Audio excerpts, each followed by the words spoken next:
Hello, my name is Hamlet Dobbins, and this is Memphis Material, an oral history project chronicling the stories of the visual arts in Memphis, Tennessee. Memphis Material is a podcast celebrating the personal histories, the intimate stories, and the studio practices of some of the people who help shape the creative landscape of our city. These unedited interviews are all recorded at the Memphis Listening Lab, an archival gem located in the majestic Crosstown Concourse in beautiful Midtown Memphis. Now, the website for Memphis Material and all of the heavy lifting to bring you this podcast was done by the amazing Brian Dixon. Now, today's interview is the first of two interviews that I did with Nancy Cheairs. Truth be told, I actually sat down with Nancy a couple of years before this interview, and we did an interview. And I forgot to press the record button until about halfway through, about an hour in. And it was actually the source of what has been called, what has become to be known as the Nancy Cheairs rule, which is the moment the person comes in, I press record.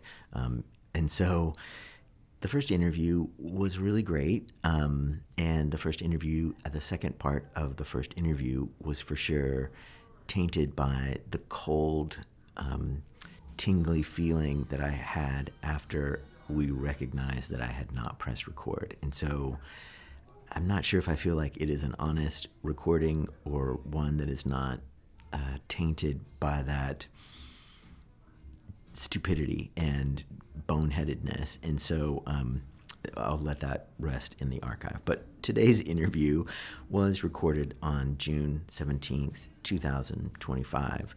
And we don't have sponsors for this show, but if we did, the sponsor would be really, really wonderful, good friends who will do things for their friends. Nancy, for sure, was uncomfortable doing this interview, and there are several parts where you can really sort of feel her discomfort. And I know that this is not something that Nancy would normally do. I think it was really only because I asked her, and I love Nancy, and we've worked together for a really long time. And she was very kind to come in. I feel like Nancy's story is a really important one, and I'm thankful for her for coming in. So, again, this interview with Nancy was recorded on June 17th, 2025. Enjoy the episode.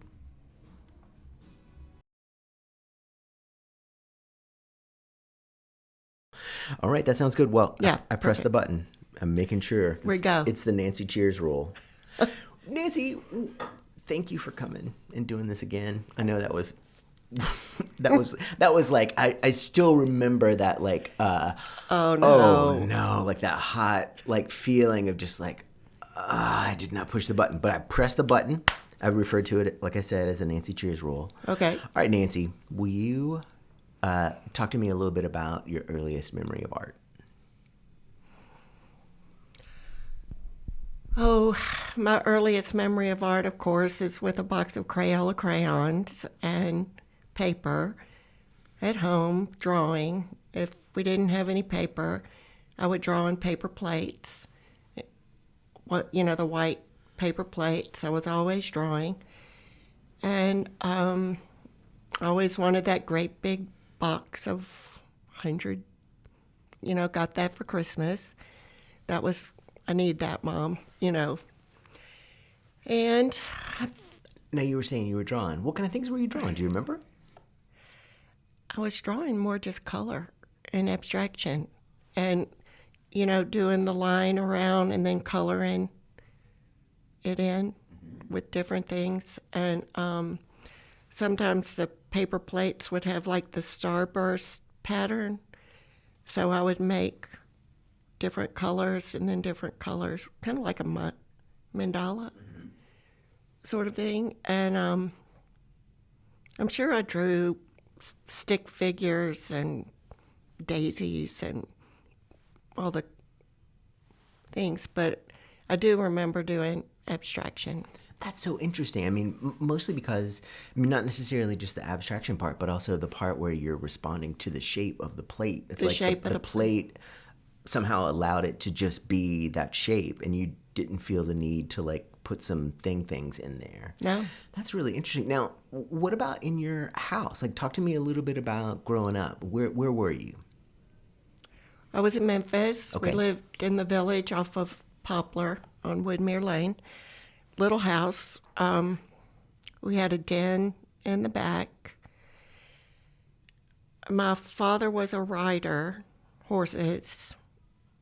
My mother played tennis and did her junior league stuff. And so we didn't have a lot of art. I mean, we had a painting or two, or maybe some bird prints or horse prints. We did have one oil painting by one of my mother's friends in the den, and I don't know how old I was, maybe third grade. I asked her to get me some oil paints, and she just like, no, it's too dangerous, toxic, you can't do that yet. You know, and I begged and I begged and I begged, and she just broke down. It's like, okay, get the kids some oil paint. And she got me a canvas, and this is where we watch TV. So while the family was watching TV, I was oil painting and copying the still life. And then I just started kind of doing abstract oil paintings.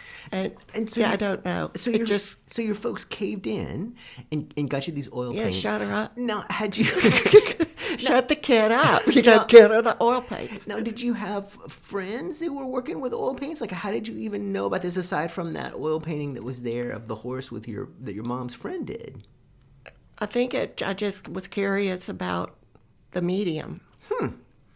I mean, did you know about it through like going to museums or people in school? We didn't really go to museums. One of my childhood friends' mother was Janice Albertine. Okay. And she was a painter. But in that time, I don't remember her painting at home. That was later, like middle school, high school, where she had a studio set up. So I don't know about where that came from. I did go to the Memphis College of Art Okay. when I was young, and Ted Ferris was my teacher. But we didn't do oil painting. We did pastels and drawing and probably tempera, Okay. maybe watercolors. All right. Well, let's back up a little bit. So, when was this that you did the Memphis College of Art? It was like a Saturday school or like Yeah, a the summer Saturday camp? school. Okay, with Ted. Yeah, No, talk to me about that. How old do you reckon you were then? I can't remember.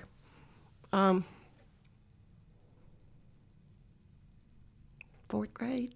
Okay. You know, I just really Yeah, can't no. remember, but we were little, Okay. young. No, I mean, I loved it there. I could only imagine. I think I might have done like a Saturday school thing there, kind of around that time. What about when you're thinking about doing that Saturday school, especially with Ted Fairs?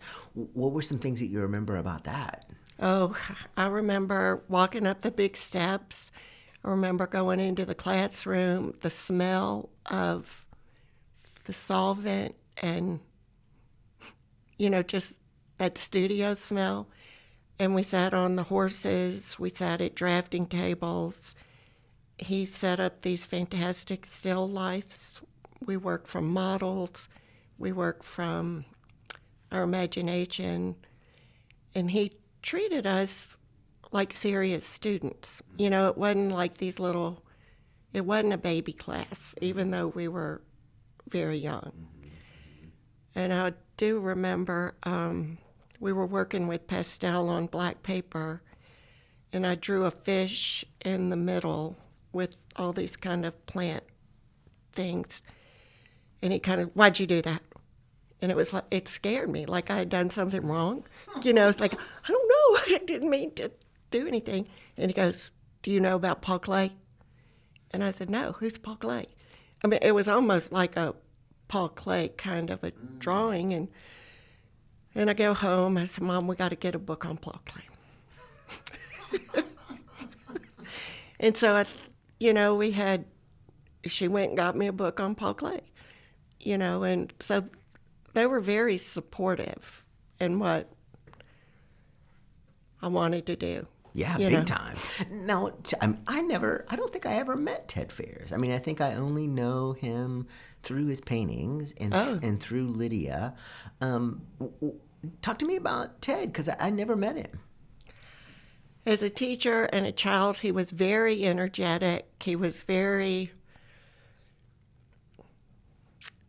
I don't want to say jolly, but accessible and funny.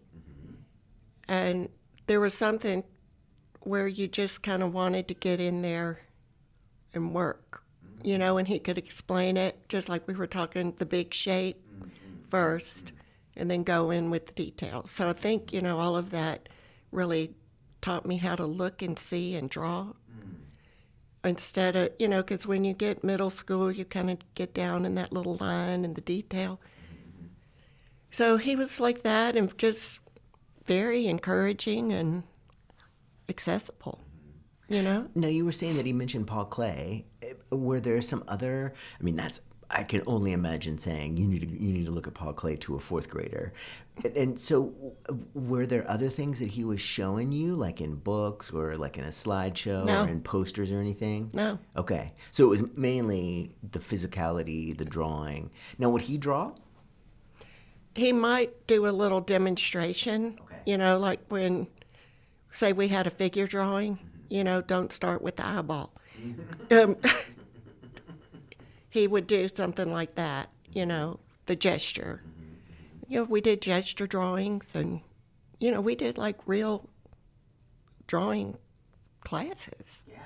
So Now, was it a big class? Like, do you remember the other kids in the class, or was it sort of like it was just Nancy in there with Ted?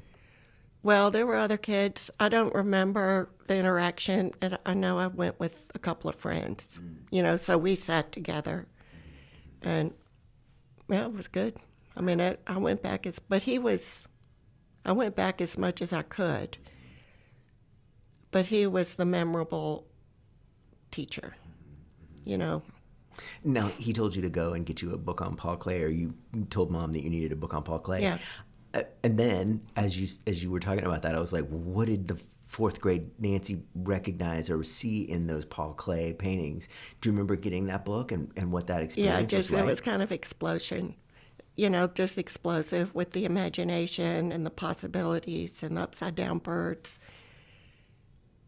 and the watercolors and the drawings on it. And I guess just, they're sophisticated but childlike at the same time. So as a child looking at them, you could think, oh, I could do that, or that's speaking to me in a way that maybe a Rembrandt wouldn't, So that, and then Mom got me a big book on Impressionism and Post-Impressionism. Okay. And now, what do you remember about those? Bonnard. I love how you're like, I wasn't even done with the question. Like, I love how I was like, what do you remember Bonnard? Bonnard. What is it about Bonnard? The color and the mark making and I didn't know this as a child, but probably the fusion of, background figure, kind of that enmeshment, but the color and the composition and also the imagery. It's, I guess you could, some people might think it's sappy or too sweet, but it's not, it's not. But it had that same kind of imaginative portal, where you could go in there and get lost. Yeah, for me, Bonnard, I don't know if it was always this way, but Bonnard's been about the navigating the space, like moving through it. Like, what do you have to go over? What do you have to go around? What do you have to go through? What window do you look through? Yeah. The doorway. Yeah. And it's always been about, for me, it's always sort of been about the place of the viewer in ways that I think other people aren't. Like, I really am aware of my place in that room Yeah. as the viewer and Yeah. where I am. Now, you said the color. I mean, of course, the color. the color. But what do you think? Like, I mean, obviously, we're here, we're grown-ups, we're thinking about Bonnard, in retrospect. But what do you think about Bonnard when you're thinking about those colors? Like, what is it that he does that is so great?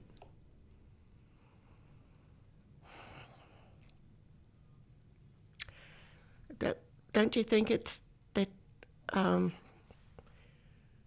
for me to look at them, the way he uses so many, the scumbling and the layering on top, and the turquoise and the lavender and the lime green and the orange, and I don't know how to pronounce the word, Cacaphony.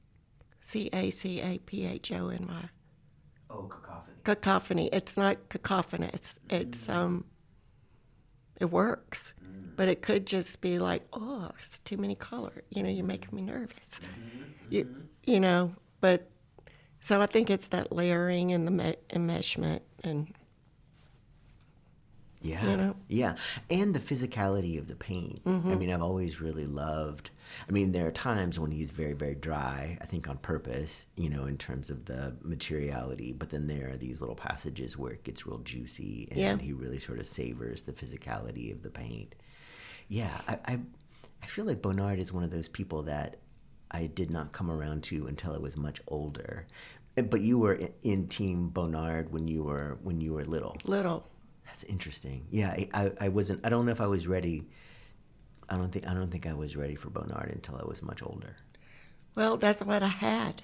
Right. I mean, right. So, but I liked him more than Renoir. Or I like Vuillard more than Monet. So, but I had this book. I still have it. I mean, I just put it in my new library. So. Now, did you look at it again? Mm-hmm. What did you notice about it? I mean, because for me, I have books that I've had for a long time. Not any books like that for that amount of time, but I'm curious, even though we're sort of discarding the chronology idea, talk to me a little bit about looking at it the other day when you put it back in your bookshelf. The plates are fantastic. For one thing, it lived over at my mother's house, all these years, and then she passed away, and I had to move and do all these things. So it was kind of like rediscovering a treasure, or an old friend, or like, oh gosh, in Lautrec, these, and the plates are just so beautiful, and they're this big. So it's not like, it was like, I see where you're coming from, Nan, kind of, I can. Wow. Man, that is so amazing that you came home and you were like supposed to get a book on Paul Klee, and then your mom got it. I mean, to me, that's so beautiful and supportive and wonderful.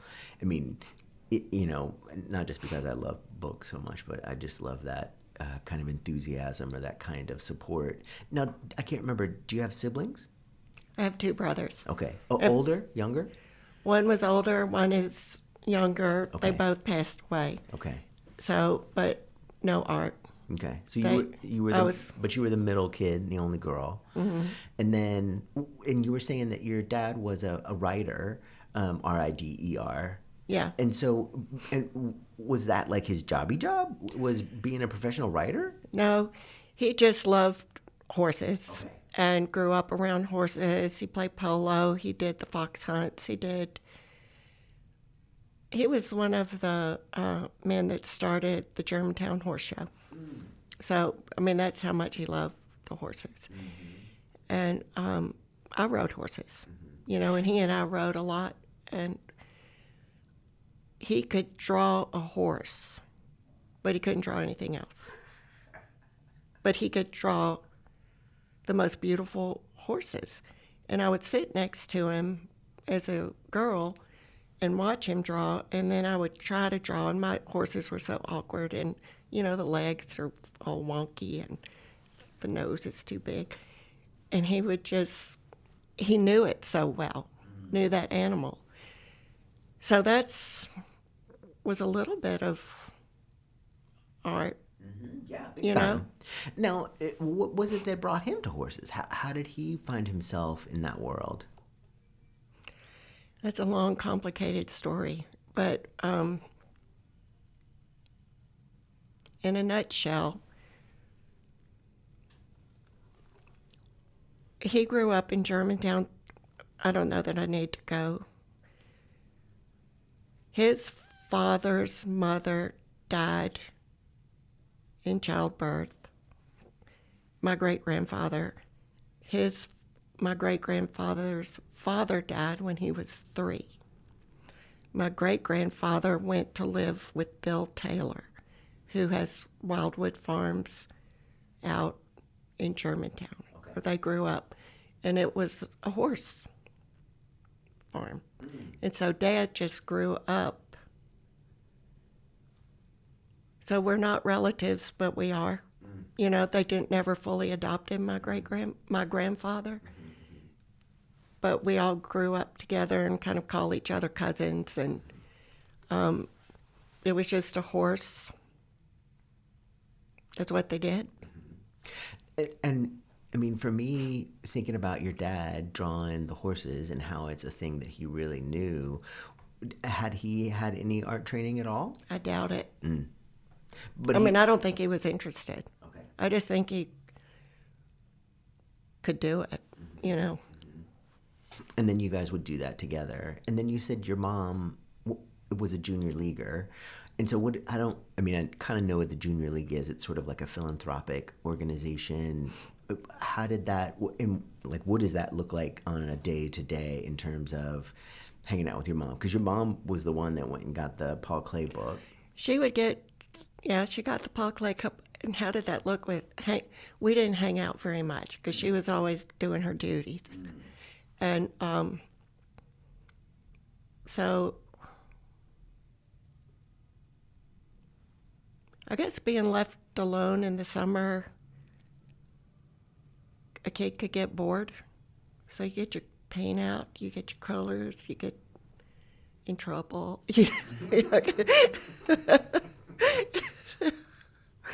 But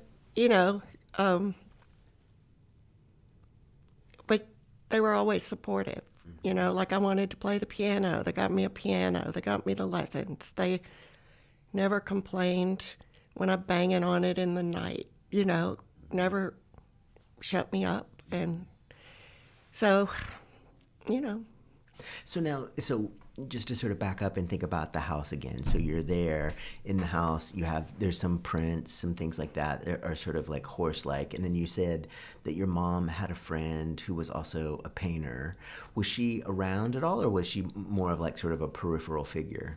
No, we would go over, to their houses and stuff. There's another person that was very instrumental when I was a child. This goes back to the Wildwood Farms, and that's Audrey Taylor, who was Audrey Stroll, who was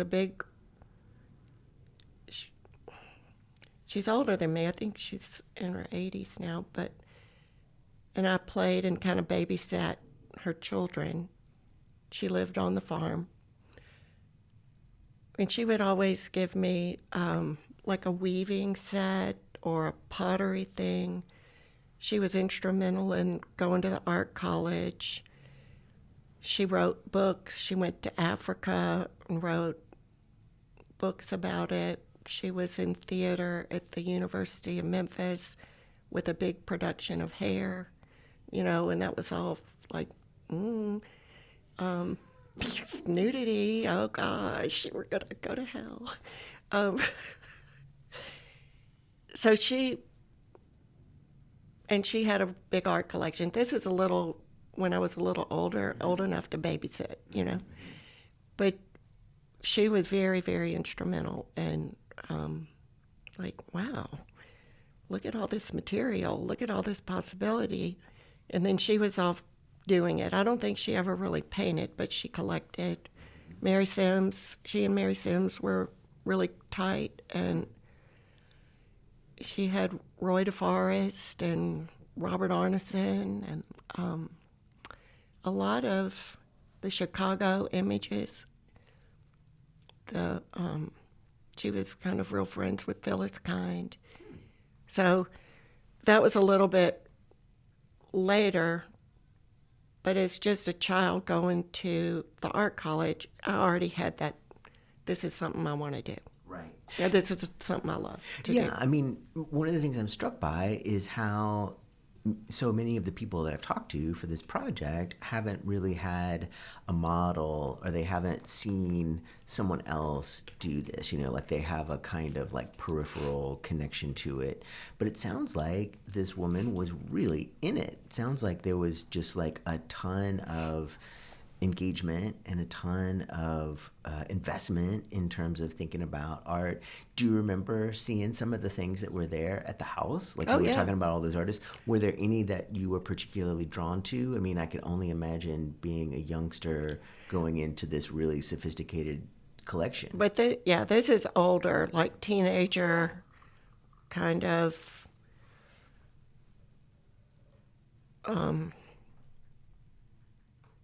I like Joan Brown. I like Roy DeForest. I mean, all of it. It was just like, wow. Right. So. And so you were taking these classes at the art college, and you would do them often. Was Ted almost always your teacher? No.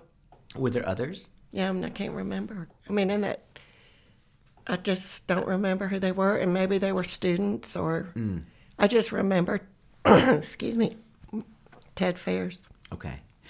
And so you were taking these classes, and then what about in school? Was art a part of the secondary education for you, or the primary education, like when you were in elementary or middle school? In elementary school, I think we had art every week. I've got a frog in my throat. That's okay.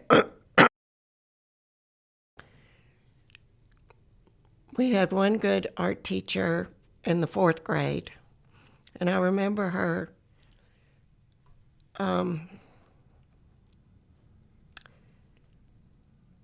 we were making, it was cloth and sewing, and we were to, as we did this, we were to kind of pick out imagery from our family life and cut it out and sew it on this cloth. And as we were doing this, she would start this conversation like, how is everything at home? Is there something bothering anybody, or did anybody have a good day? There was a depth to the conversation and the lesson as we're working. So it got us thinking more internally, instead of, does that make sense? Yeah. Connecting that kind of internal psychological world with the making of something. So that was 4th grade, and I can't remember her name, but I do remember that class. And I mean, it seems like you were exposed to, not just painting and drawing, but I mean, you were talking about sewing, and it seems like it also sort of leads into collage, and then you were talking about the ceramics and the weaving. What do you think, what was it about the painting and drawing in particular that clicked for you? I don't know. I mean, it felt like natural. It felt natural in the same way playing the piano was. I used to try my hand at sculpture. I'd take a bunch of wood, like the kindling and the hammer and the nail, and I just never could make anything stand up. Or no, it was frustrating, trying to get it to do this. Yeah. Yeah. Now, you were saying that you played piano. How long did you play piano? Pretty much all through school. Wow. Yeah. Now, I mean, I don't play anymore, but to me, music is like a superpower. I just, I hate to say can't, but I really just couldn't do it. And so, what do you think? Talk to me a little bit about music and how you entered that world, because it sounds like it was a really important space. my grandmother in New Orleans was a musician. I think she went to music school in New York. My uncle was an opera singer, played violin. They wanted my mother to play, and she tried, but it was just too restrictive for her. And Mom was just more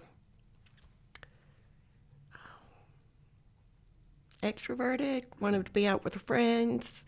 I don't want to sit here and practice. She didn't want to have dinner at the table every night. She just wanted a little more freedom. I think it was pretty restrictive in her life, and so when we had our lives, she just wanted us to go and do and be what we wanted to do. I took to the piano, and I liked it, and she would always say, now, when you want to quit, you can just quit. Just quit whenever you want. And I said, no, I like it, but it was classical. And so reading music, and I listened to records, and it was moving to me. Were there particular composers or particular pieces that you were drawn to? I like Beethoven and Mozart and Bach and a little Chopin. Mm-hmm.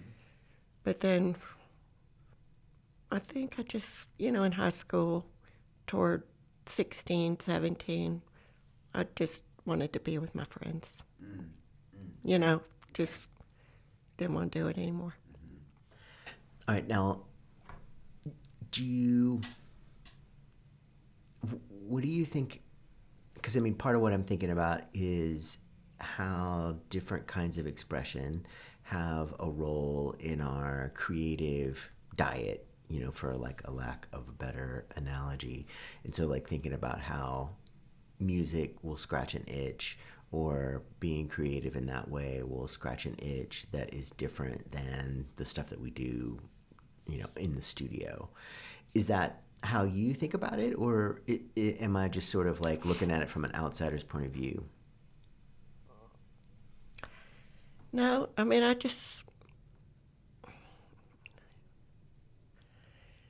don't want to say it was one and the same.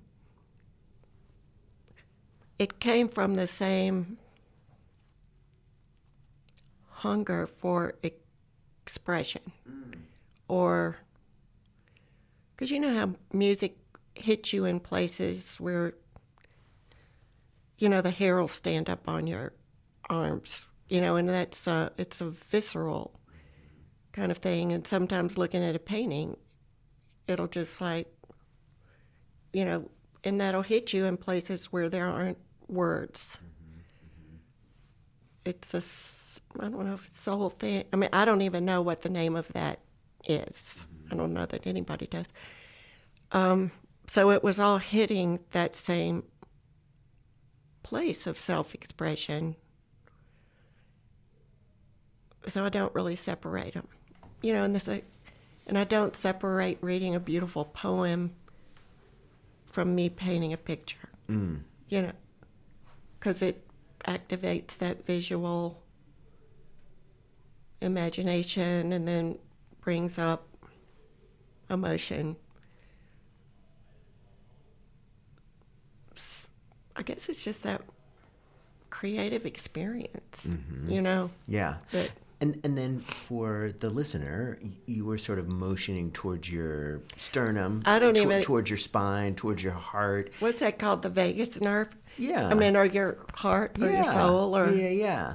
I like how you were talking about it as being one thing, as being part of the same need or the same desire. Yeah, that sounds really good. I like that. Thank you.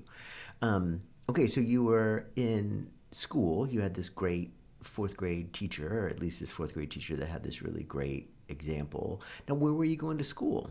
I went to St. Agnes, and then we left. I left in the fourth grade, and went to Hutchinson.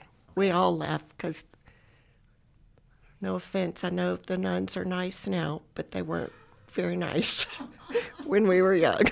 And we all just said, we can't take it anymore. Okay. And, Mom, like, you don't like it? Let's go somewhere else. It was a good, she listened to me, on that good level. Mm-hmm. So we went to Hutchinson, and that was a different experience. I think we had one art class. And then from 7th to 12th grade, we had one in 7th grade and one in the 12th grade. Wow. Period. It's English, history, biology. It's a different school now. They're very artistically inclined. And I didn't really do much work, painting and drawing, maybe 8th, 9th, 10th. But then as I got into high school, 11th, maybe 10th, 11th, 12th, I can't remember exactly, but it was high school. I got my mother to get me an easel. And I got some acrylic paints, and then I had the oil paints, and then I had the India ink, and my room was just a studio mess. It wasn't as bad as Francis Bacon, but it was encroaching into that, where you had to really walk around and find the bed. And we had a housekeeper, and she would just get furious at me because I was just such a wreck. And Mom would just say, just ignore, shut the door. Don't worry about it. Just don't worry about it. Mm-hmm. And her name was Chloe, and she's great. But she was just so frustrated with me. And then as I got older, and had a show, and there was an article in the paper, she came up to me just crying, like, if I had known that you were this serious about it, I would never have fussed at you. But she just thought I was, a messy teenager. And I was. So it sounds like you were sort of like self-educating yourself, yeah. Through this time. Were there other things that you were looking at or thinking about as a kind of, not necessarily inspiration, but as a kind of like learning tool, or were you just sort of in there on your own making these paintings? That's what I was doing. And it's funny, I was, thinking about some of them, and two that I remember pretty clearly. One is very, not similar, but like a Mondrian, mm-hmm. The squares and the rigidity and the color blocks and trying to get the edges right. And I was trying to learn to paint the edges, but it was very geometric. And then the other one was very a central figure. It was very painterly, very emotional, like Nathan Oliveira or some, that kind of thing. So the two were so separate. And I can look at my work now and see that kind of clean edge, but some of the emotional blending of the two. Yeah. It's kind of interesting. But, so, yeah, I had a studio in high school. It was up in my room. Were you getting books and stuff? Like, were you going to the Dixon or to the Brooks, or was it just like you're just going to hang out? Just me. Wow. So you weren't getting any, I mean, that totally, first of all, let me just say, like, if we were to, like, if this was a movie, we would zip back and then Hamlet would be sitting there drawing Garfield, like that. I was drawing Garfield when I was in high school. And so the thought of you, like, working on your edges and, like, working on your Mondrian is just like, wait a minute, what is she doing over there? That's amazing to me. I mean, that's so great. And so part of me is just, like, trying to, recalibrate in terms of thinking about Nancy being this sort of like kid in a room, sort of with an easel making paintings on your own. Making a mess. And when you, I mean, just out of curiosity too, like, what do you feel like you were talking about before with piano, like at some point you started hanging out with your friends, Yeah. and that became more important. And to me, that just like totally blows my mind that you're this kid in the world and then you're carving out time to make these paintings. Did you have friends? Were you kind of like a solitary kid? Or you had friends? No, I had friends. You were normal. You were a normal kid. I think so. I was a little.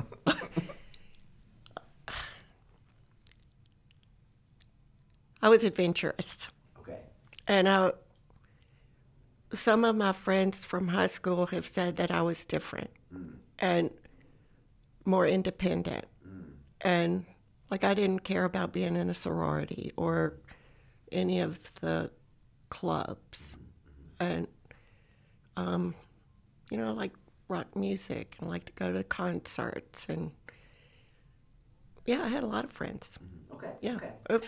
Yeah. Now, did you have friends who were also into the arts in the way that you were? Stovey. Okay. I think, yeah, Stovey.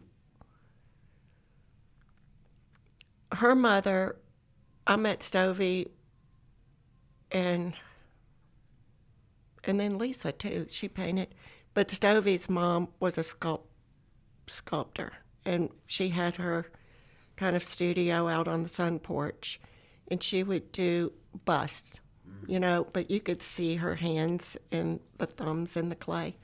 And then Stovey was very gifted and imaginative and did creative writing and painting, and she didn't really have a studio, but she got it. She got what we were doing, Like,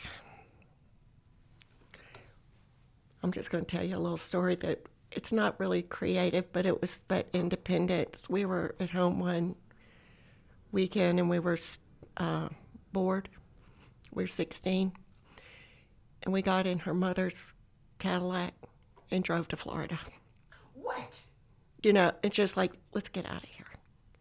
And we just drove down to Florida. She had a condominium. And I called Mom and I said, I'm in Florida. We drove to Florida. And she goes, oh, I wish I was there with you. It's like, but that, I don't know if that's creative, but it kind of like, she was game to explore, we didn't get in trouble either. And it seems like just thinking about your mom and sort of hearing about your mom, to me, your mom sounds a lot like my mom in that I think, and the reason my mom was this way and my parents were this way is that their parents were particularly strict. Like my dad's parents made him take piano forever. And so this thing about like you can quit whenever you want, I think was a byproduct of that from my parents. Yeah. And then same thing, like for me, I still to this day don't know where the forks and the knives and the spoons go because my parents were raised in this way where it was like mandatory to know, and like you set the table and this is where the fork goes and this is where the knife goes, and they totally rebelled against that. And so I think, to me it sounds like your mom was definitely like, hell yeah, do it. But she wasn't like your mom in a way where I know your mom. Mom was more,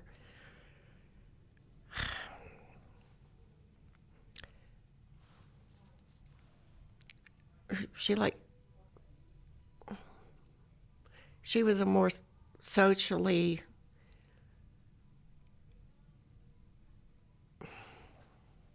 like she liked going to the country club. She liked playing tennis. She liked conformity in that way. She never understood what I was doing. Sometimes I would ask her, it's like, why don't you ever ask me? She goes, because I don't understand what you're doing. I don't understand it. And, but I did. I was totally had free reign to do it. So your mom had a looser kind of thing. And, sometimes I think my mother would have liked me to have the cashmere sweater and the pearls, but I didn't. And it was like, she didn't. Right. Right. you know. Yeah. But I think, so there's a difference there, but there was always whatever kind of floats your boat.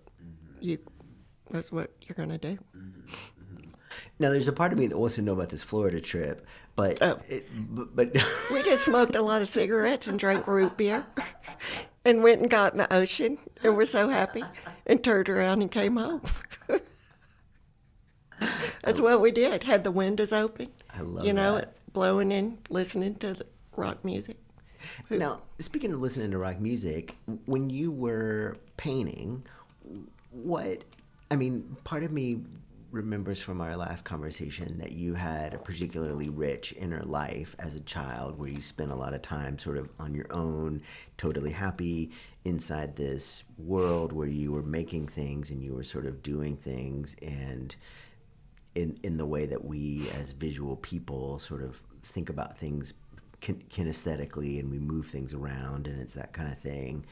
When you were working in the studio, especially during that time where you kind of had your own little world set up there, where Coco was that the Chloe. name? Chloe, where Chloe would not come into your Yep. space, and it was kind of like your little Francis Bacon land. What kind of things were you listening to, thinking about, looking at?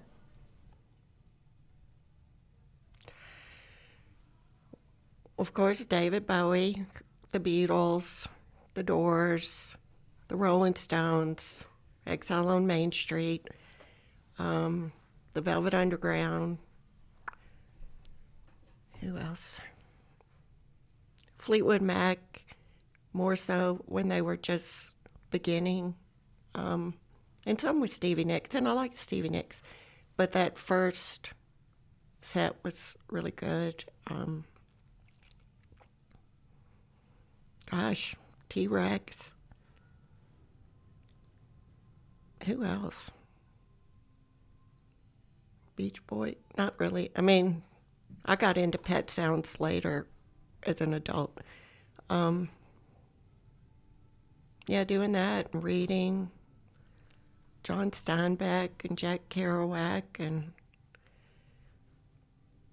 Richard Brodigan was fun. Okay. The poetry, some of the poetry, but a lot of that connected with schoolwork. You know, we had a really good English teacher.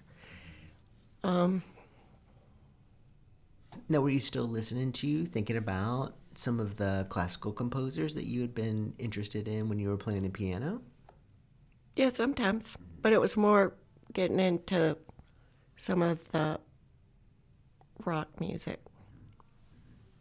And then what about your folks? Was music a part of their Not really. world as well? No. No, but, you know, they gave me a stereo. I've had the stereo. I could blare it.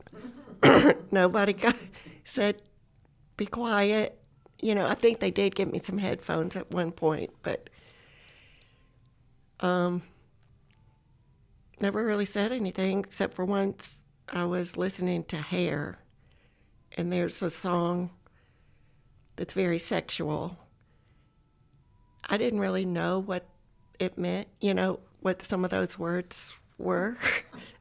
And my dad goes, what are you listening to up there? I was, it's Hair, you know. It's like, and he goes, what? Turn it off. Because I just didn't know. You know, it's fine. Yeah. Now, you were talking about the Mondrian painting. What were some other things that what other kinds of paintings were you making when you were in high school?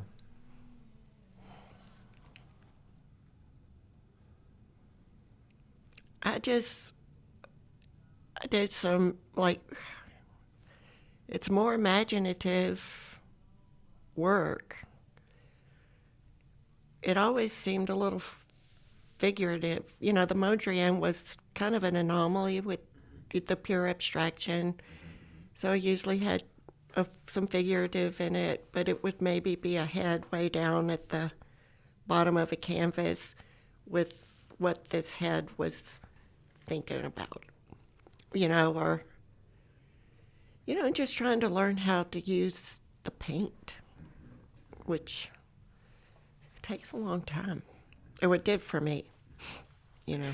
And you were talking about getting these materials and using these things, and then you were just talking now about the technical aspect, the physical chemical aspect of making paintings.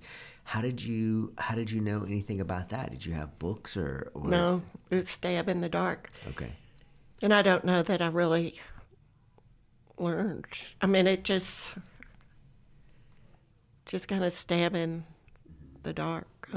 And then just a lot of trial and error. Yeah. Yeah. I mean, in some ways, it's rocket science, but in other ways, it's not It's rocket not. science. Yeah. And so when you were done at Hutchison, what did you end up doing? I went to UT for a year. Okay. I didn't like it. Just too big. Just wasn't my thing. But I did take some art. I think it was Whitney Leland was a teacher.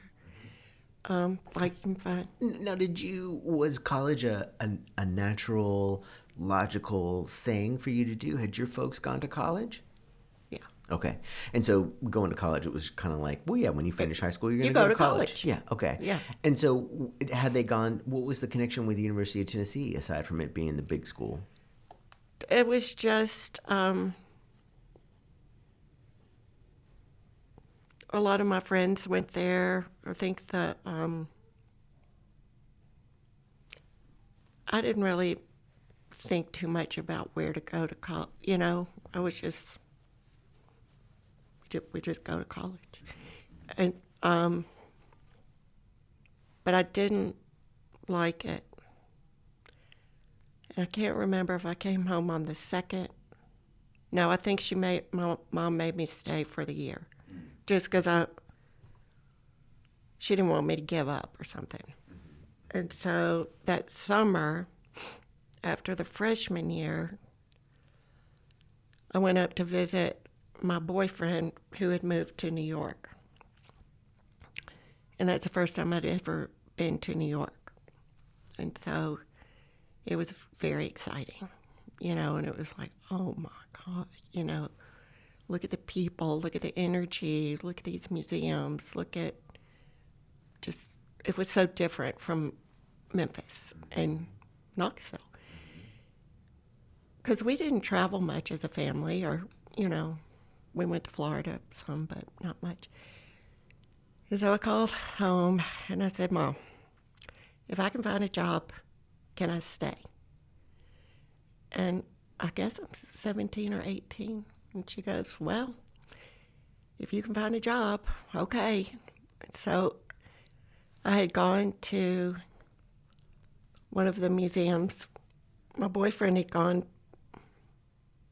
No, I think he was still here. I'd gone to one of the museums. I was walking home. It was raining. I'm on Fifth Avenue. I go into Mark Cross, which, excuse me, hold on. Sorry.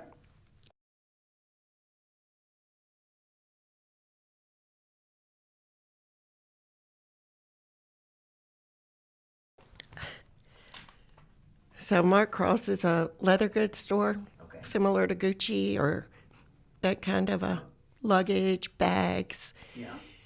It's pouring down rain. I go in looking for an umbrella, you know, and I said, they showed me the umbrella. So I look at the price tag. It's like $150. It's like, oh, do you have a job?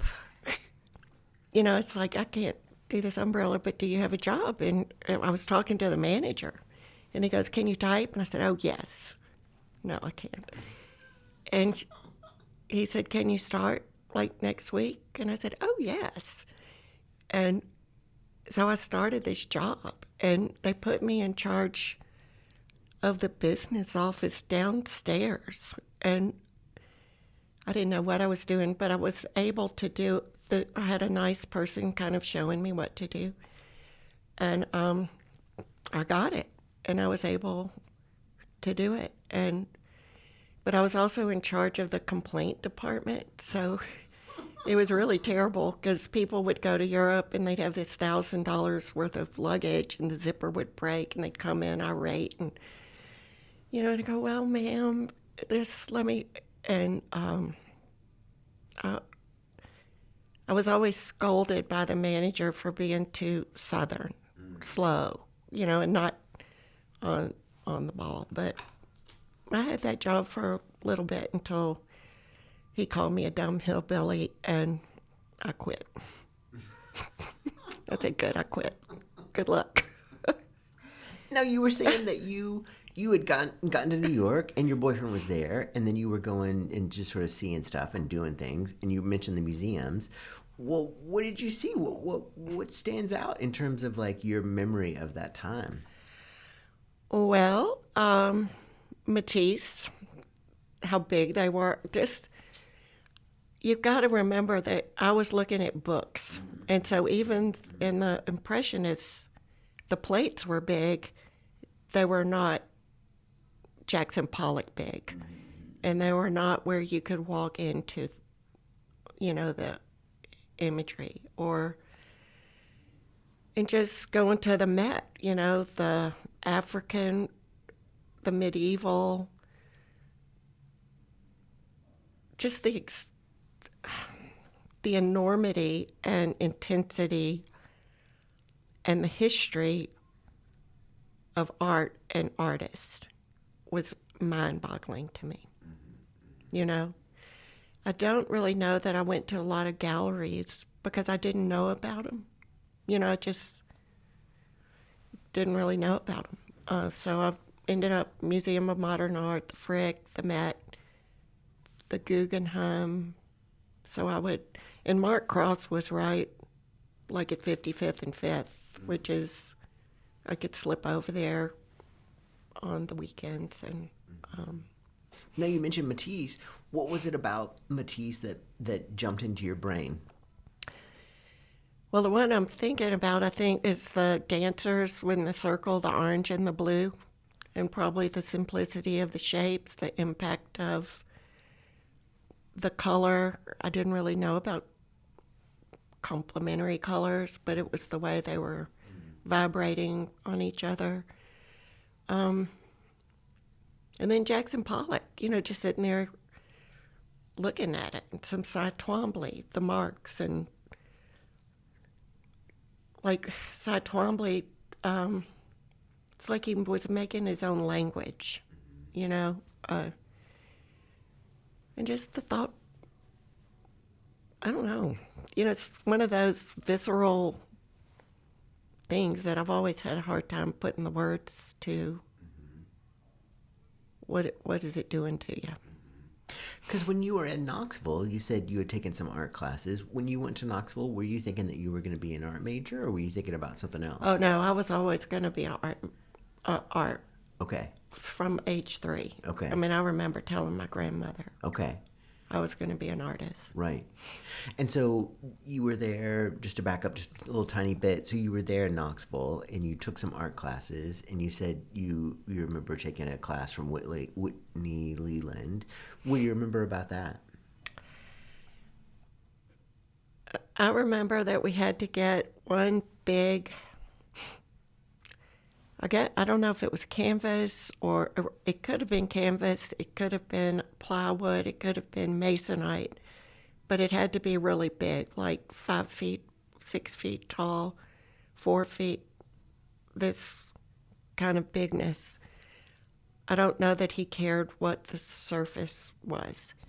And then we had to segment it into maybe 8 different things, maybe 9, depending. And then we had to take the same image and paint it different ways. So, impasto, glazing, black and white, color. And I'm not even sure that he gave us what we had to do. But each one had to be a different technique of the same picture. Okay. Or the same, and I chose a conch shell.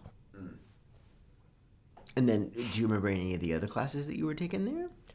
I took a drawing class that was really good. It was taught by a grad student. And I remember having to walk really far, and he would hang a skull from the ceiling, not not a man, but not a human. Kind of a Georgia O'Keeffe, kind of a big skull. So it would be floating, so we'd have to look at it from all different perspectives. And I do remember him saying, "Do you wear glasses?" And I said, "Yes, I do." He goes, "Well, put them on." Because everything was a little wonky. And I'm 17, I'm not going to wear my glasses. But I started wearing my glasses so I could see a little better. And he goes, "That's better." Put them on. And so, anything else important about Knoxville in terms of thinking about it in the life of Nancy?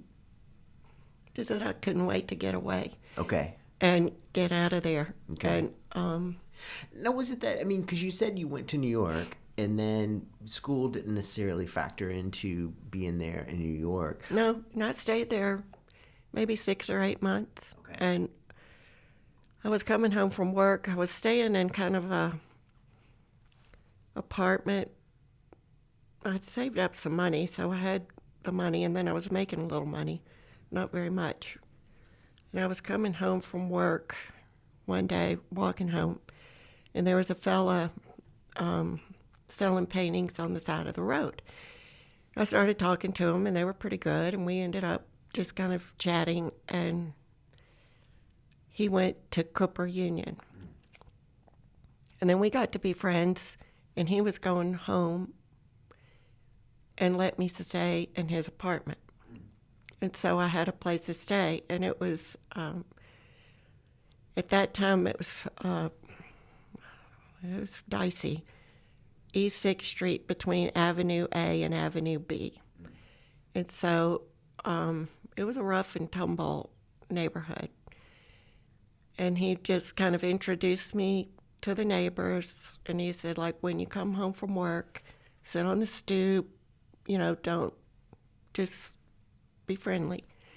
And but I would wear jeans and sneakers out on my way and change into my work clothes at work, and vice versa, because it was such a contrast of. It was very much of a contrast for me, being on the Upper East Side and then the Lower East Side. It was, the next block down is Burnout Building. It's like a Velvet Underground song. Burnout buildings and junkies, and my block was more Hispanic people, and they kind of took me under their wing a little bit, just... Yeah, but... And so you were there for, you said, like 6 to 8 months there in New York. And what, like, in terms of also thinking about the life of Nancy, how do you feel like that was impactful for you? Well, I just saw so much more. But then I also felt like my life was being stalled because I was going to work, looking at art, but I didn't feel like I was moving forward. So once again, I called my mom. I'm ready to come home. Want to go to the art college. Okay. I come home. I get my portfolio together. How I got in it, because I wasn't very good. I mean, I didn't know what a portfolio was. That's how naive I don't know if it's naive, but... Yeah, just not knowing. I just didn't know. Yeah. So, but it was pretty, you knew about the art college, obviously, because you were there and you were studying. But now, had any of your friends from school gone to the art college? Mm-mm. You were just kind of there on your own? Mm-hmm. Okay. Huh. Okay, so you're there and you decide to apply to the art college. Yep. And what did you show them to get in? It was terrible. Because I had painted some up in New York, but I left it all there because it was big, and, and Kevin had he told me I could use any of his paints and stuff. That's the apartment I stayed in. I I sent in some drawings and maybe a few paintings, but I got in, you know. Now, what kind of things were you painting in New York? I mean, I could only imagine. I remember having the memory of a Bonnard painting and painting that with the window and the colors and the table, but it's from a memory of something I saw as a child. So that's the one I remember. I mean, it was big, you know. Now, when you were thinking about these pieces that you were making, and then also just kind of thinking about who you are, were most of the things that you were painting, were those mostly drawn from memory, imagination, or from drawings or photographs? Where were those? Oh, it's memory and imagination. Okay. For sure. Now, were they rooted, like sometimes when we make things, we'll reference something, like if we're going to make a painting about a boat, we'll find some images of boats, or we'll make some drawings of boats. Was it one of those things where you would do research, or you would sort of look at things, or it was just No straight research, out of your head? Straight out. Huh. Straight up. Okay. And that's been consistent in terms of like thinking about you as a young maker? As a young maker. I do more research now.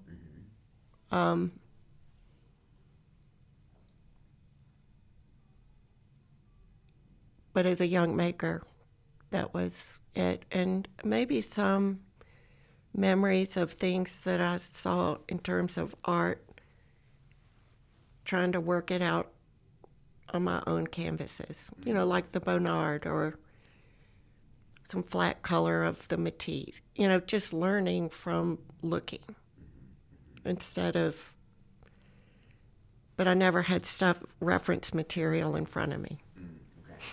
And I usually don't. I mean, it's usually just me and that canvas. And so you decided to come back to the college. And so what did that look like? I mean, here you were, you had kind of you're a couple of years out, so you're not a couple of years behind the other kids, but you were probably a couple of years behind the other kids.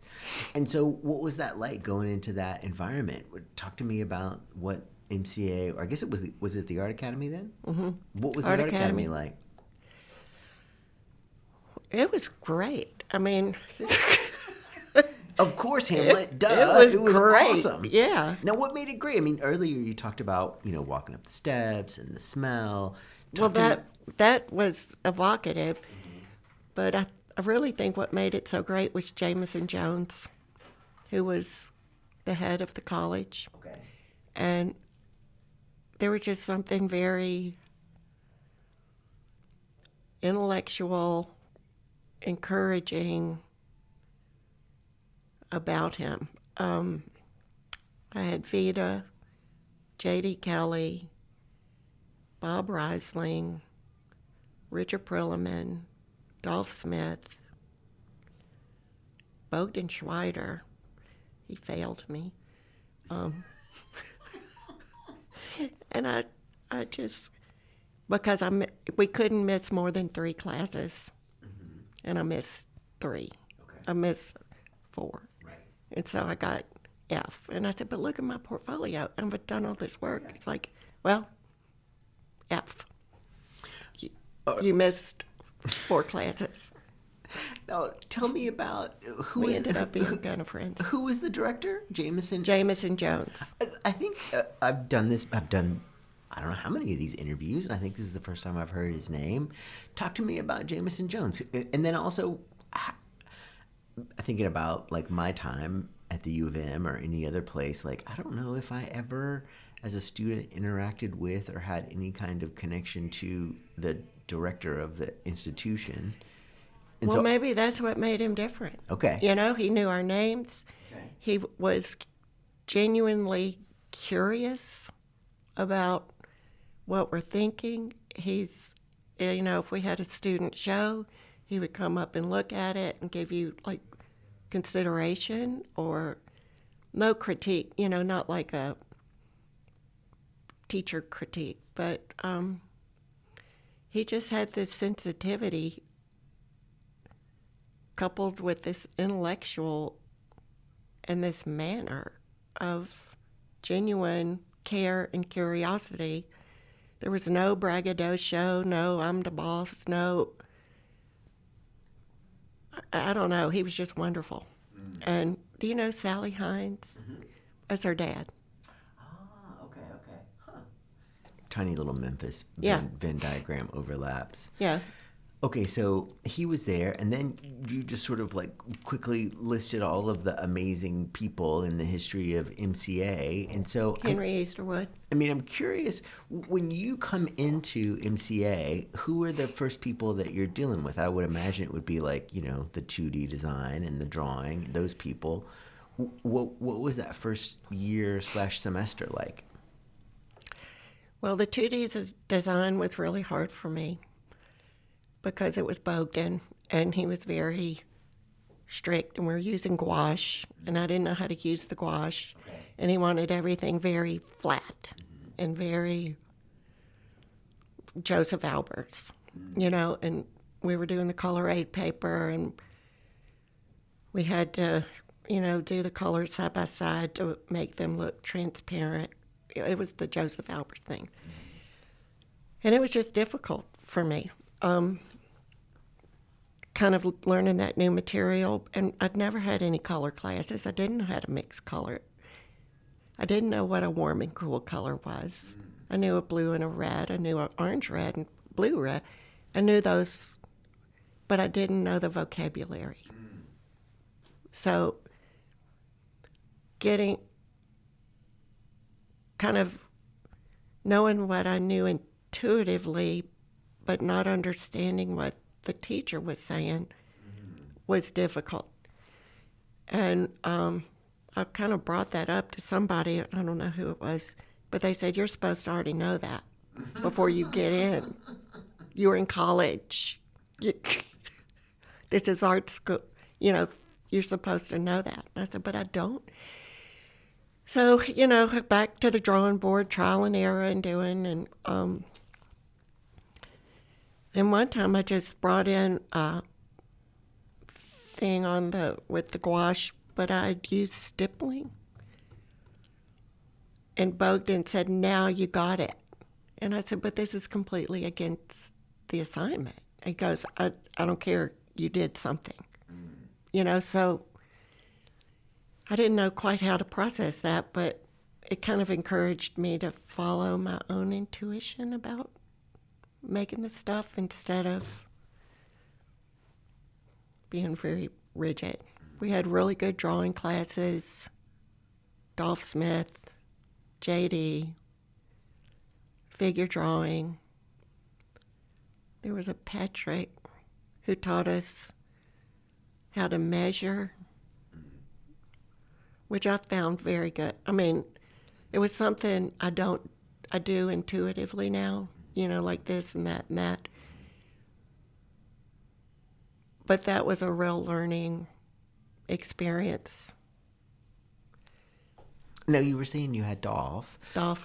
Watercolor and drawing. Okay, and Dolph is somebody, again, that I only know just like a little tiny bit, just from like talking to him a little bit at openings.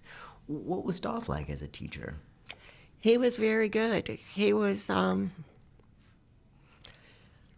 he had an open heart. He encouraged us to, like with the watercolor, explore, wet the paper, throw the paint down, let it dry, come back on top of it, work big, not in a little tight, prissy manner. The same way with the drawing, work big, expand it off the page, big shape, detail later. Different materials. You were saying that he had an open heart. Talk to me. What do you mean when you say? It's beautiful. It's a beautiful expression, and I have an idea of it. But I'm wondering how that would manifest itself in a classroom, or how you would get a glimpse of that.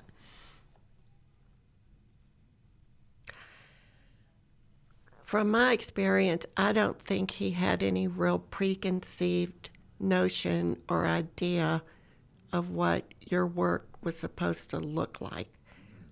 Or it was an open heart toward the individual student to expand what they already had. That was my experience of him. Great. Yeah. So good. Okay.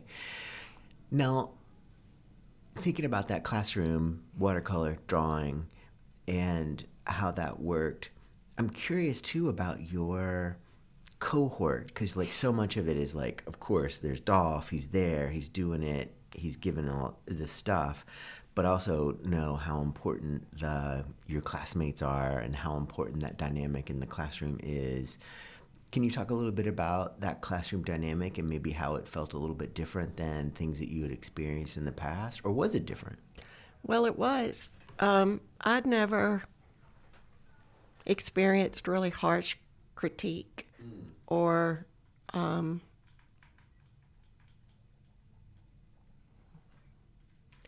that kind of competitiveness with the students, between the students and the art, and a little snarkiness and, oh, that's just trite, or that, you know what I'm talking about. So that was kind of,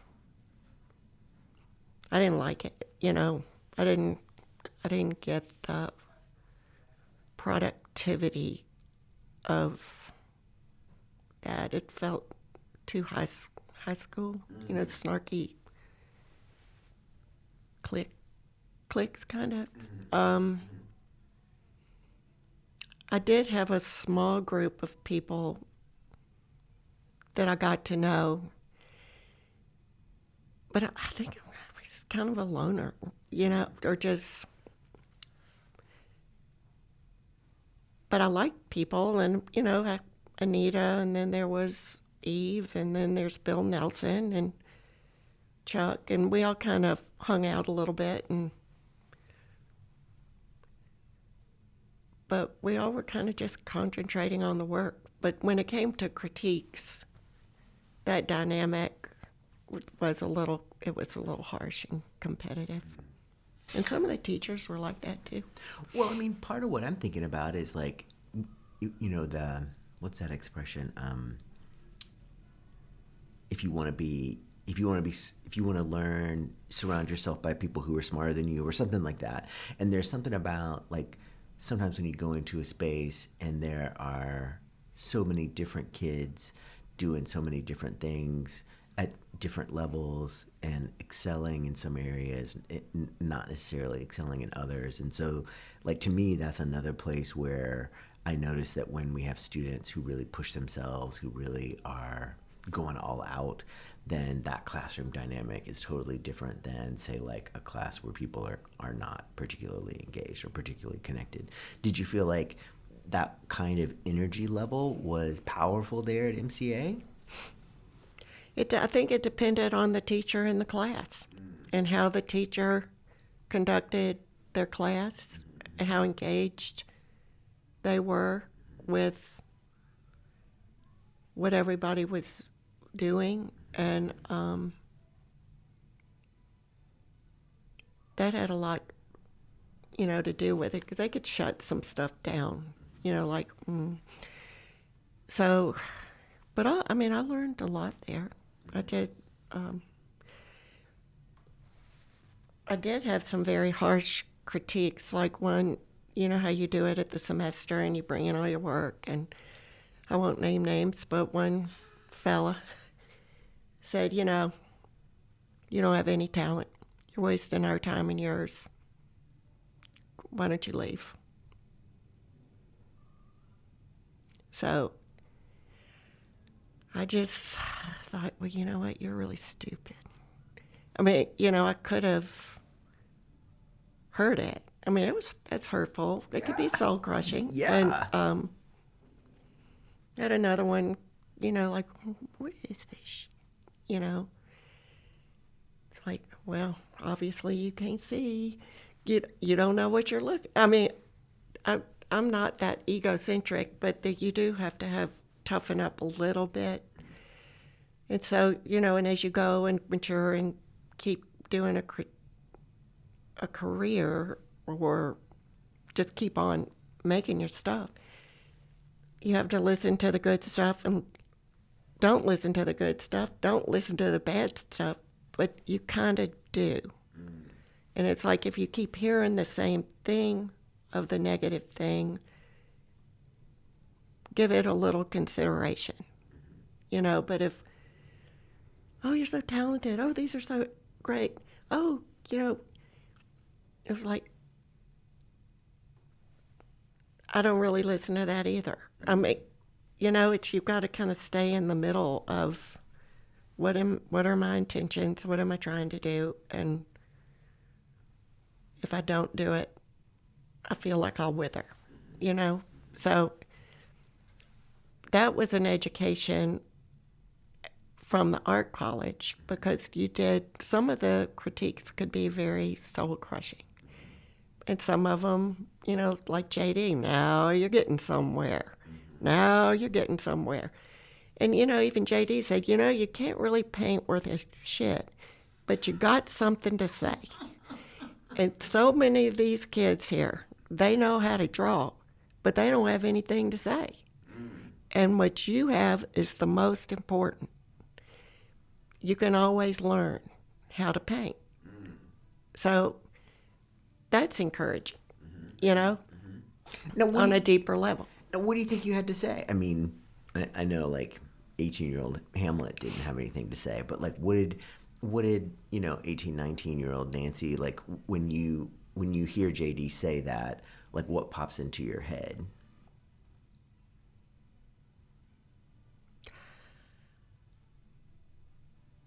Well, I think when in the painting part, I would paint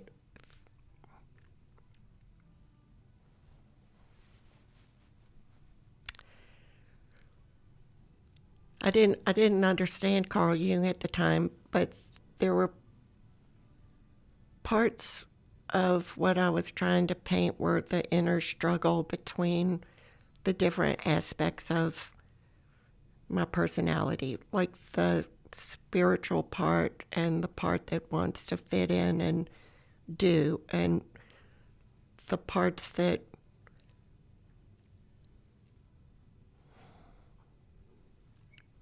want to move on and do something bigger and better, and the part that says, oh, you're not smart enough, or that kind of interior dialogue of kind of more psychological things. I do remember painting a big painting of one of my friends that got killed in a car wreck, and it was all very kind of misty and gray and soft. He got killed in a car wreck with a telephone pole hit him, crushed his head, which is one Modrian bar, going across. So those kind of things would be what JD would be saying. I wasn't illustrating the car wreck. I was empathizing and trying to say what it had meant to me. Does that? Big time. Yeah, that's great. I mean, part of me is thinking about how difficult that must have been for you as a maker, as a person, to have had all this time, really making for a particular reason, for the need to be expressive and the enjoyment of it, and then suddenly finding yourself in this place where it's a kind of competitive nature, and then also thinking about you coming in without necessarily the verbal infrastructure to be able to like justify it or to be able to talk about it, and how that must have been like a big learning curve for you. And so I'm thinking about that. Well, it was, and I mean, in critiques, when you had to put your work up and then talk about it, I would kind of go into a paralysis and couldn't talk. And one time I just started crying. And I didn't mean to, I wasn't sobbing, but it was just like I got so choked up. And I think I just paint from such an interior space. I didn't know how to verbalize it. And sometimes I still don't, I really don't. And, when we graduated, we had to stand on the stage and, do the slideshow with the clicker. And that was our thesis or our final exam. And I stood up there, and then I did this one, and then I did that one. Oh, and I did that in January. I didn't go, and Vita got so mad, she goes, I should make you do that again. And I went, I can't. It's like, I can't. I'm better at it now since I've been a teacher. But and now, of course, this is a major thing for me to talk to you. Well, I appreciate you doing that. And then again, like if this were a real podcast, I would insert the part of my interview with Vita where I was like, Vita, what is it about? Like, what is it about these clouds? Like, why are you doing this? And then Vita just said, oh, I don't know. I just love them. I like them. And so it's like this thing where like at once, I love this. Vita can do it, but she demands something else from her students. Right. And also, I mean, one of the things that like I love about that is that it's a beautiful kind of pure thing, like someone talked about how like the purest memories are the ones that we never access, or the ones that we've never talked about. And because whenever we tell the story of a memory, then that becomes a story. And then we just kind of retell that story. And so I love that there are those places that are still pure enough to where there is no like language, there's no vocabulary to come around there, to be there for that. But then, okay, so backing up, thinking about time at MCA and all those amazing people that you were talking about, how you doing? You doing okay? You need to do a bathroom or anything? No, good. You okay? Yeah. We got about a half hour left. And so will you talk a little bit about some of the other people that you were there with? I mean, you mentioned some of the people in your cohort, and it sounded like those were important people, some of your classmates. Who were some of those folks? Well, we've lost touch. One was Carol. I can't remember her last name. Carol, it'll come to me. But we got to be really close friends. She was quiet and smart and very witty, and her father was a minister. Her brother was Dan, but we got to be real close. And then there was Eve, who was kind of a sprightly, mischievous gymnast kind of person who was doing backflips on the lawn. She was into photography and collage. Ed Rainey, he was in my class. We always got along fine. He was a character. Anita, she had come from Missouri. And then Barbara Jeton, they were older, above me. But when you start into independent study on your paintings, you're kind of all up on the big third floor. So Barbara was there, and Peggy Mims, she's married to Tim Crowder. She was there. There was a young person named Mary who she wouldn't want us to listen to any music. I'd walk in and crank up the music and let's get going, and she'd want to turn it down and open the windows and listen to the birds. It's like there is no more beautiful sound. And we did. And then there was another fella, I can't remember his name, but he was very introverted and built himself a cardboard box and went in to the box and painted. David Nestor, he was there. Now, what kind photography. What kind of things was David Nestor making then? He was more into photography. And So, but he was down there. He was a little older. I think Karen Blockman was there, but leaving when I got there. But she was memorable, real talented. And I guess talented. And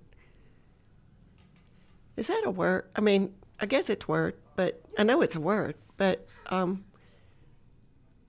she was just very expressive, and, her paintings were very expressive. Abstraction, black and white. Who else was there? That's about. I mean, Carol DeForest might have been there, but I don't know if she was. Okay. But I knew her. Because, I mean, when you were talking about that third floor, I mean, I know, for sure there's a kind of interaction and a kind of camaraderie that we build just like in the regular classroom. And then sometimes you'll have more than one class with a person. But I also know that, like you were saying, once you're up on that big floor where you kind of have your own space or your own little nook, I know that that's a really sort of powerful and important thing. Were there people who you felt like you connected to in terms of not just like personality and temperament, but in terms of subject matter or things that you were kind of thinking about or ways that you were working?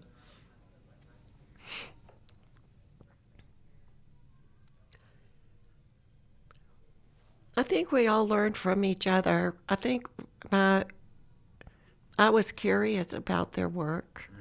I like to talk to people about their work.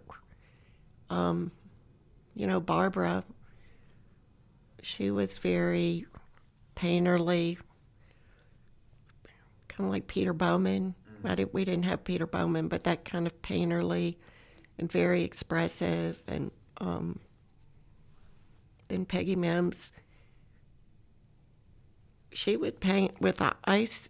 She would make these little icing piping, and do these beautiful things, So I learned a lot about paint application of, breaking the bounds of just the paintbrush.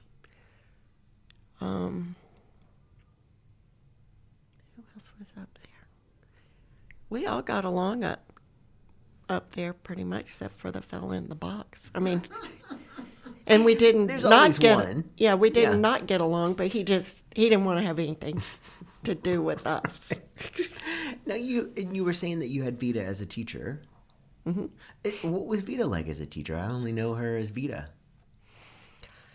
She was an interesting teacher. She was reticent and quiet with me. The two things I remember the most was she came up to me one day and she goes, "Don't you ever let anyone tell you you cannot draw. You can draw." And then when we had the painting, the individual painting up on the third floor, she was the teacher, and she never said a word to me. And one day she walked by and I said, "Vita, you never said a word to me." And she looked at me and just dead in the eye and said, "I don't know what to say to you." I went, "Oh, okay." And here again, you can interpret it either way. It's like you are so bad that I have nothing to say, or so banal, or you're somewhere that I don't know what to say. And I don't want to stop you from that. I kind of think it was that latter. No, I don't know which one. I don't know what, I think it was because I was different from like I was always thrashing about. I would paint. I was painting I didn't have a lot of money. I had 3 jobs to put myself through art school.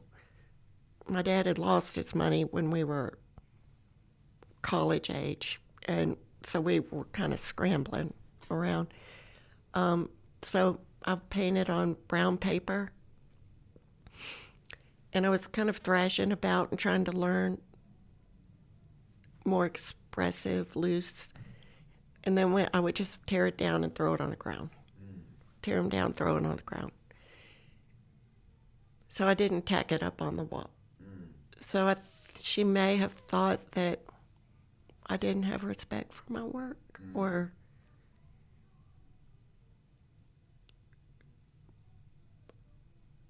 but I didn't want to take it all too seriously. And so I wanted to learn as I was going.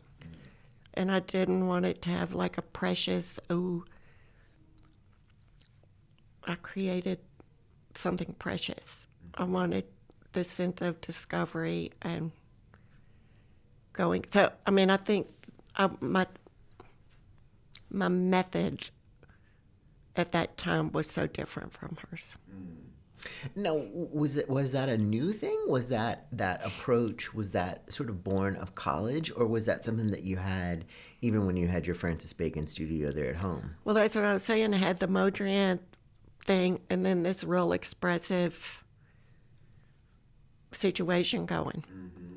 And they just completely trying to get whatever emotion was here, there, now.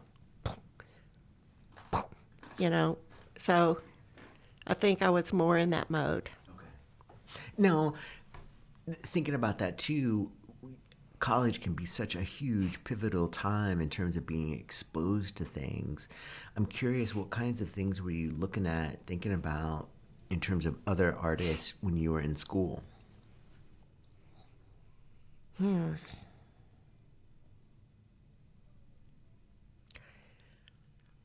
I really like Diebenkorn,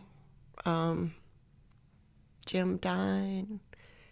So recognizable imagery, very expressive paint.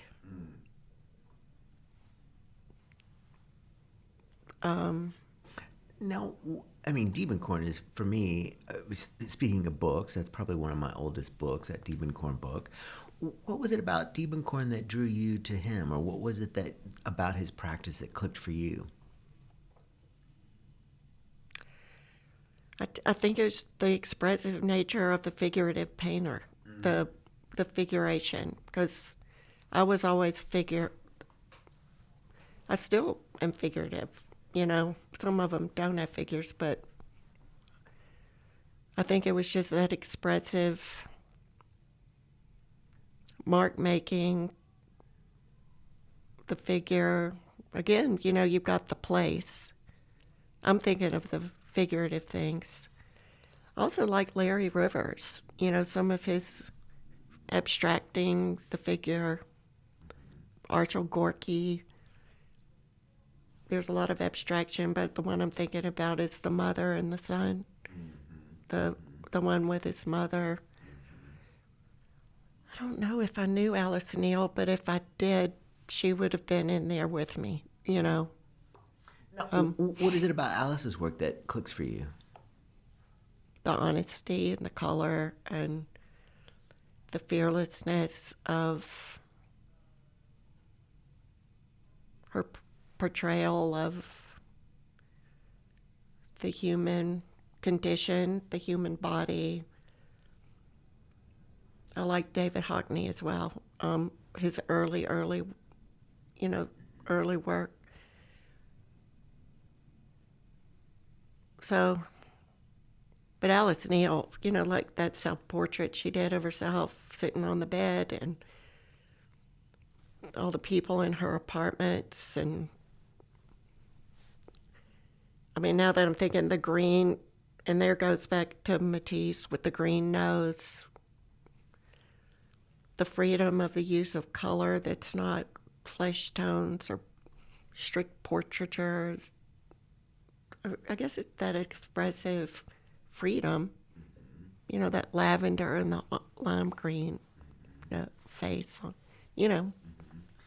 Well, I mean, one of the reasons I'm asking about Alice Neal is her work is so from observation. You know, I mean, you were talking about honesty. Part of it is that she's there in that space with those people. And to me, that sounds like that sort of like not in your wheelhouse in terms of your connectedness to the thing. It's more about the idea or more about the scenario or the scene that's sort of set up there, or at least from what you've described, Yeah. So far. But, I love figure drawing. I love those figure drawing classes. And like Vita said, I can observational draw. I can do it. Now, who is, I mean, not to take us away from Alice Neal and all those other people, but back to MCA, who was teaching the figure drawing classes there? Pretty sure it was JD. Okay. Yeah. I don't think I know JD. Who is JD? He was JD Kelly. Okay.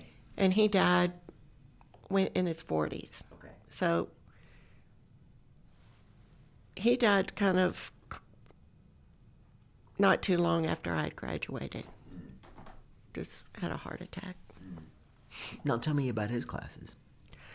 Well, he was another with an open-hearted, encouraging, and I mean, we all, now you're getting somewhere, just, so he never kind of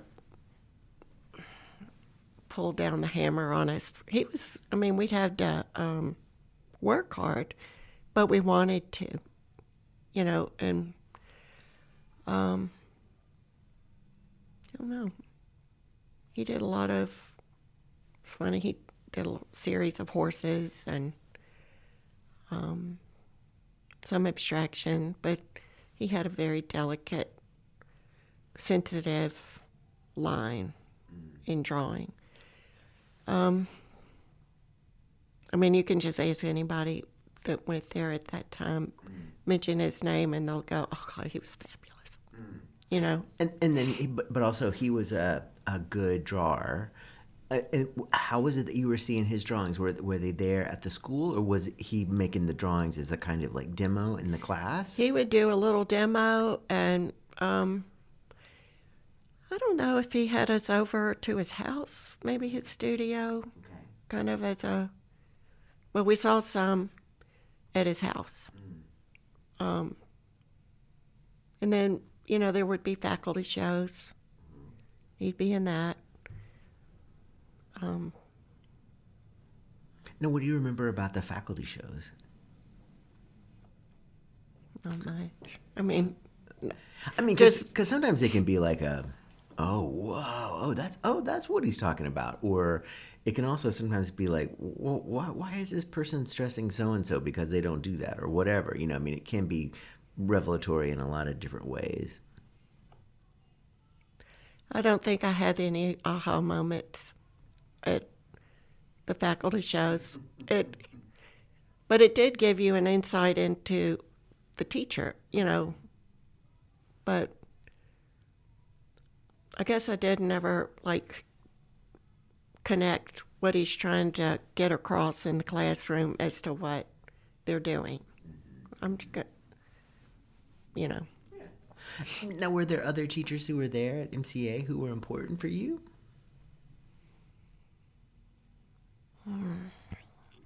Now, Ted had moved on? He wasn't there anymore?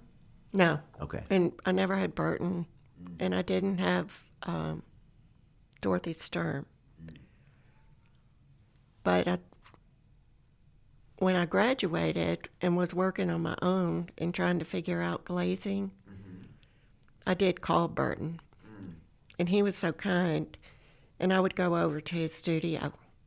No, wait, how could you call Burton? I just called him up. You just found, oh, that's right, because we had phone books. You just found his name in the phone book and called him? Or maybe someone knew him and gave me the number, or maybe I saw him at a show. I can't remember the detail, but I just called him up. And what was that like? He's just like the most gentle, kind, loving,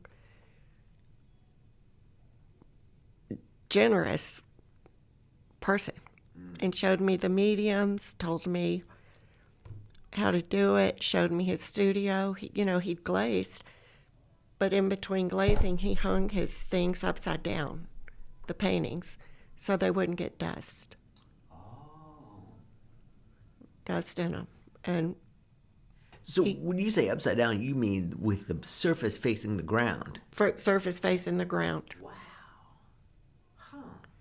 And then he used stencils, which never had occurred to me, except stencil art as a child, draw the bunny. But he kind of showed me a little bit of that and the benefit of reductive painting instead of just letting the light come through the back instead of applying it to the front. So, and then when I started showing and selling,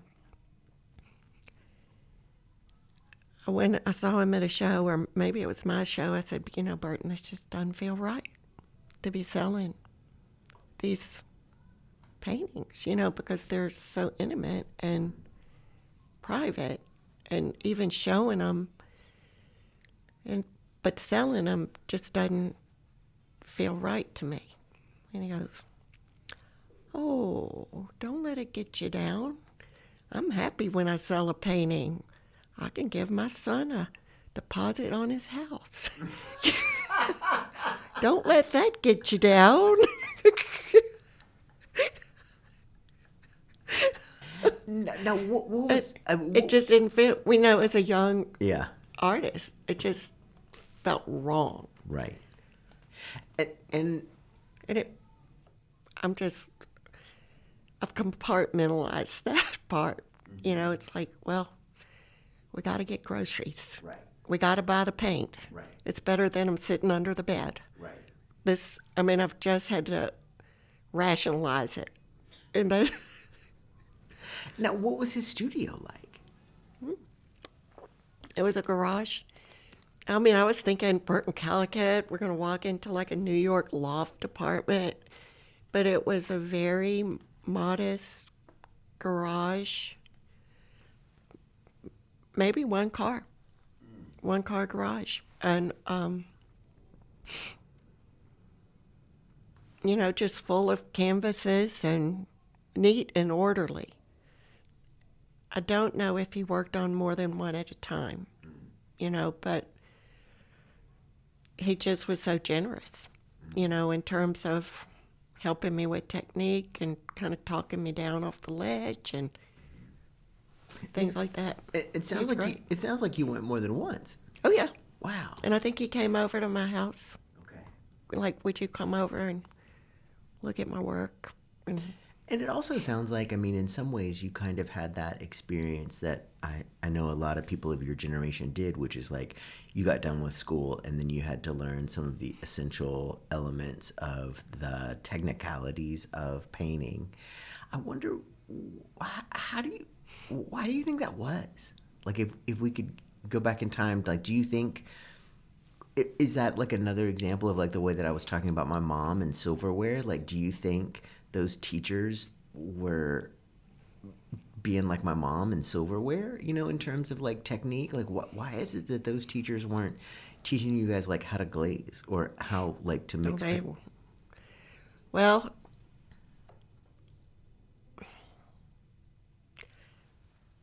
going back to what I said, one teacher said, you're supposed to know that before you get here, But it could be that it was all hell was breaking loose in the art world. There's abstraction and conceptualism is coming along, and the breaking away of the traditional method of the measuring, the portraiture and the salon. And but that was going on with Matisse as well. So I don't know. That's a good question. But they didn't teach technique at all. And I remember, in Flicker Street, I was teaching like a beginner watercolor class, and I teach technique because I just feel like I'd like people to get over the hump and know how to use the material and then move on to the meat, the heart of the matter.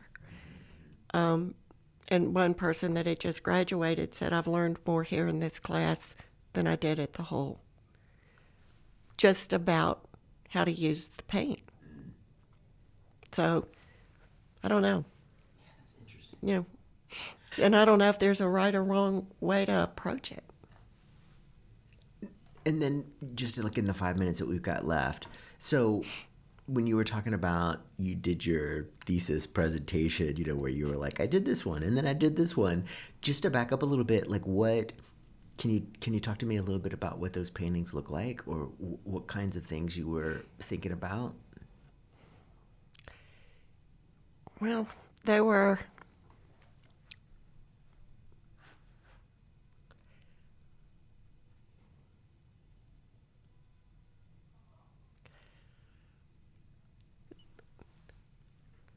largely self-portraits of my interior life. And so there was a central figure, which was pretty much the same form, with maybe there are two figures talking to each other, the same form, with different colors, different, positions of the head. Some of the hands were like scissor. I didn't ever see scissor hands, but they were scissor hands. I did a whole group, and this was before that Spielberg movie where they were like the little ghost. What's the name of that movie? Poltergeist? No, something of the other kind. Oh, Close Encounters. Close Encounters. I did the whole Close Encounter cast before it came out. And it was like, oh my God. So, with these kind of different figures moving in this celestial thing, they could have been drawings for that movie, or paintings for the movie. Okay. So it was that kind of non-specific figure form and more emotional kind of psychological, things. Now, you talked about before how you were working on that brown paper. What kinds of, were they large? Were they small? They were large. Yeah. And rolled up. Okay. Yeah, and I've seen